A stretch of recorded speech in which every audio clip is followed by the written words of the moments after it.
Last episode and में हमने देखा था कि क्वांगसंग को बचाने के लिए चूलंग ग्रेट टेलर से फाइट करने के लिए चला आता है। मगर इसके बावजूद भी अंत में क्वांगसेंग ग्रेट टेलर को हराता है, जिसके बाद चूलंग पूरे का पूरा इनामी अनाउंस कर देता है कि क्वांगसेंग कोई और नहीं बल्कि वही फेमस मार्शल मास्टर है, मतलब वही मार्क्स वॉरियर है। और इस पार्ट की स्टार्टिंग में हम देखते हैं कि क्वांगसेंग आईना से जाते हुए चूलंग से कहता है, मेरे ख्याल से अब हमें चलना चाहिए। तभी ये कहने के साथ ही चूलंग क्वांगसेंग के साथ जाने लगता है। मगर तभी अचानक से मिस लिन क्वांगसेंग को रोकने के लिए कहती है। इस पर क्वांगसेंग पूछता है कि मिस लिन, आखिर मैं आपके लिए क्या कर सकता हूँ। तब मिस लिन पूछते हैं, क्या तुम सच में वही मार्शल मास्टर हो। ये सुनकर क्वांगसेंग कहता है कि हाँ, मैं वही मार्शल मास्टर हूँ, जिसकी आइडेंटिटी के बारे में ज़्यादातर लोगों को नहीं पता है। तभी मिस लिन कहने लगते हैं कि अगर तुम वही मार्शल मास्टर हो, फिर तुमने मेरे प्रपोजल को एक्सेप्ट क्यों नहीं किया था। इधर ये सुनते ही क्वांगसेंग सीधे सीधे बताता है, चाहे मैं खुद को क्वांगसेंग के तौर पर रखकर सोचूं या फिर मार्शल मास्टर के तौर पर, मैं दोनों ही सिचुएशन में आपको पसंद नहीं करता हूँ। ये जानकर के मिस लिन थोड़ी सी निराश होती है। मगर तभी अचानक से लूफी को इशारा करते हुए पूछते हैं, क्या तुम ऐसे मेरे साथ लूफी को ऐसे कर रहे हो। ऊपर से जितना मैं लूफी के बारे में जानता हूँ, उस हिसाब से उसकी रेपुटेशन तुम्हारे लिए बिल्कुल भी सूटेबल नहीं है। तब क्वांगसेंग उस पर हंसते हुए कहता है, इससे तुम्हें कोई फर्क नहीं पड़ना चाहिए कि आखिर में मेरे साथ कौन है, और दूसरी तरफ तुम्हें कोई हक नहीं है कि तुम किसी कैरेक्टर पर उंगली उठाओ। ये कहने के बाद क्वांगसेंग सभी लोगों के साथ वहां से चला जाता है, जिस पर मिस लिन खुद से कहने लगती है कि क्वांगसेंग तुम बिल्कुल सही कह रहे थे, यहाँ पर गलती मेरी थी।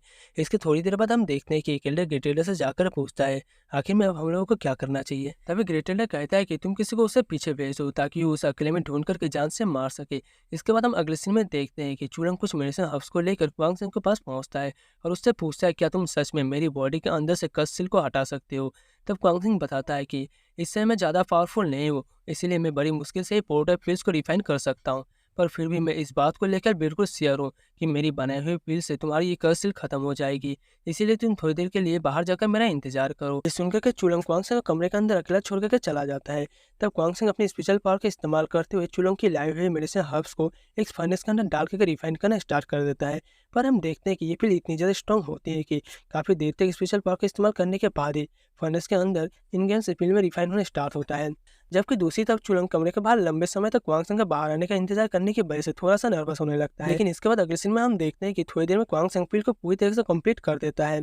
पर उस पिल को बाहर निकाल कर वो कहने लगता है कि अभी मेरे पास इतना ज़्यादा एक्सपीरियंस नहीं है, इसीलिए मुझे एक छोटी सी प्रोटोटाइप पिल को बनाने में भी इतना ज़्यादा समय लग रहा है। वहीं इसके बाद जैसे ही क्वांगसेंग बाहर पहुंचता है तो चुलंग तुरंत ही उससे पूछता है, क्या तुमने पिल को रिफाइन कर दी है। तब क्वांगसेंग उसे पिल लेते हुए बताता है, तुम्हें ये खाने के बाद लगभग 15 दिनों तक कल्टीवेट करना होगा, जिसके बाद तुम्हारी बॉडी के अंदर से कस सेल पूरी तरह से खत्म हो जाएगी। ये सुनकर के चुलंग उस पिल को लेकर रख लेता है और कहता है, फाइनली मुझे अब इस कस सेल से छुटकारा मिल जाएगा, इसीलिए मैं तुम्हारी इस मदद के लिए बहुत ही ज़्यादा शुक्रगुजार हूँ। इसके बाद चुलंग पूछता है कि क्वांगसेंग, आखिर में तुम क्या करने वाले हो, क्योंकि जहाँ तक मैं ग्रेट टेलर के बारे में जानता हूँ, वो तुम्हारे पीछे इतना आसानी से नहीं छोड़ेगा। इस पर क्वांगसेंग कहता है कि अगर वो मेरा पीछा अब भी नहीं छोड़ता है तो मेरे ख्याल से वो बेवकूफ़ है।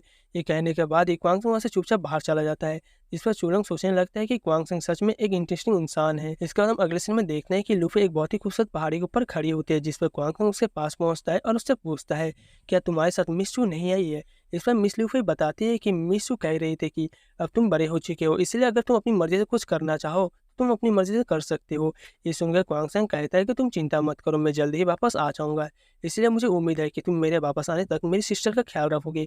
इस पर मिस लूफी थोड़ी सी ब्लश करते हुए कहती है, हाँ मैं उसका ख्याल रखूंगी, इसलिए तुम्हें भी थोड़ा सा अपना ध्यान रखना होगा। इधर क्वांगसेंग मिस लूफी को ब्लश करते हुए नोटिस कर लेता है, इसलिए वो भी उसे थोड़ा सा ध्यान से देखने लगता है। जिस पर मिस लू थोड़ा सा शर्माते हुए पूछते हैं कि आखिर में तुम क्या देख रहे हो। तब क्वांगसेंग मिस लूफी को थोड़ा सा छेड़ते हुए कहता है कि मुझे आपको कुछ बताना है। इस पर मिस लू पूछती है कि आखिर में आपको क्या बताना है। तब क्वांगसेंग एकदम से मिस लूफी के पास जाकर उसका कान में कहता है, मैंने तुम्हें कभी पॉइजन दिया ही नहीं था, इसलिए तुम्हें डरने की जरूरत नहीं थी।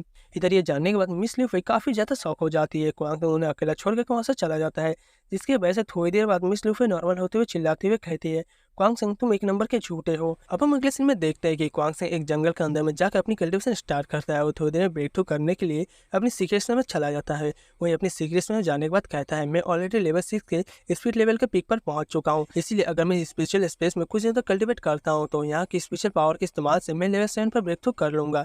इसी के साथ हम देखते हैं कि क्वांगसेंग को कल्टीवेट करते हुए कुछ दिन बीत जाते हैं, जिसकी वजह से वो अपनी कल्टीवेशन टेक्निक को 900 सील का सेकेंड सील का साथ इस्तेमाल करते हुए ब्रेक थ्रू करता है और अपनी बढ़ी हुई पावर को टेस्ट करने के लिए एक छोटा सा अटैक करके देखता है। वो ये देखकर के क्वांगसेंग अपनी कल्टीवेशन को रोकते हुए कहता है, मेरे ख्याल से अब मुझे अपनी स्पेस से चलना चाहिए क्योंकि बाहर कई सारे लोग मेरा इंतजार कर रहे हैं। इसके बाद हम बाहर कुछ लोगों को सीन देखते हैं जो कि मेडिसिनल हाउस को घेर कर खड़े होते हैं।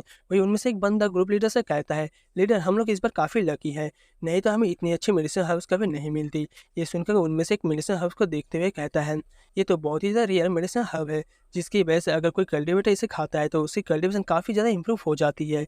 ये सब कुछ सुनकर उनका लीडर कहता है, तुम लोग की बातें तो ठीक है लेकिन हम इस मेडिसिन हाउस को ठीक से उखाड़ना होगा, नहीं तो ये बेकार हो जाएगा। उनमें से एक बंदा लीडर की याद दिलाते हुए कहता है, चू फैमिली हमें यहाँ पर भेजने के लिए काफ़ी ज़्यादा पैसे खर्च किए हैं, लेकिन कई दिनों के बाद भी हमें अभी तक विक्वांग सिंह नहीं मिला है। तभी इन लोगों का लीडर कहने लगता है, मुझे इस बात पर बिल्कुल भी विश्वास नहीं है कि क्वांग सिंह पूरी लाइफ छुप कर रहने वाला है, इसलिए हमें उसे ठीक से ढूंढना चाहिए। तभी उनमें से एक बंदा क्वांग सिंह का मजाक उड़ाते हुए कहता है, क्या सच में क्वांग सिंह को मारने के लिए हमें 5 बंदों की जरूरत है? इस पर इन लोगों का लीडर कहता है, हमें ओवर कॉन्फिडेंस होने की जरूरत नहीं है, इसलिए एक बार हमें इस मेडिसिन हाउस को ले लेते हैं, फिर हम उसे फिर से ढूंढना शुरू कर देंगे। इतनी देर में क्वांग सिंह खुद सामने आकर कहता है, क्या तुम लोग मुझे ढूंढ रहे हो? इसी के साथ ये वाला एपिसोड यहीं पे एंड हो जाता है। तो सो आई होप आपको ये एपिसोड पसंद आई होगी। अगर आपको वीडियो पसंद आती है तो वीडियो को लाइक करके चैनल को सब्सक्राइब करना मत भूलना। मिलते हैं नेक्स्ट किसी वीडियो में, तब तक के लिए tata bye bye and take care.